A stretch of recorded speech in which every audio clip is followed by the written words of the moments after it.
তোমার কাজ হলো জনগণকে স্বস্তি দেওয়া। রাজধানীর 4টি থানা পরিদর্শন করেছেন স্বরাষ্ট্র উপদেষ্টা লেফটেন্যান্ট জেনারেল অব মোহাম্মদ জাহাঙ্গীর আলম চৌধুরী। এ সময় দায়িত্ব অবহেলা করায় গুলশান থানার এক উপপরিদর্শক ও একজন কনস্টেবলকে বরখাস্ত করা হয়।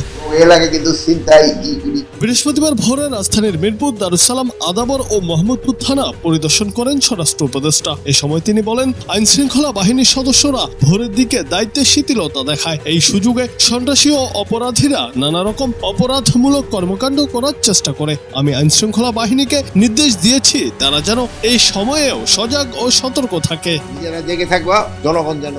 গুলশান থানায় দায়িত্ব অবহেলা করায় একজন এসআই ও একজন কনস্টেবলকে সাসপেন্ড করার বিষয়টিও তিনি জানিয়েছেন।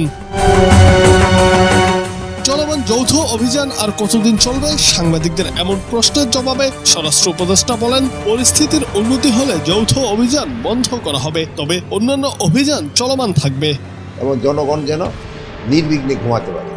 দায়িত্বে কিন্তু কোনো রকম কোনো অবহেলা করবে না। জুনায়েদ আহমেদ, বাংলা টিভি।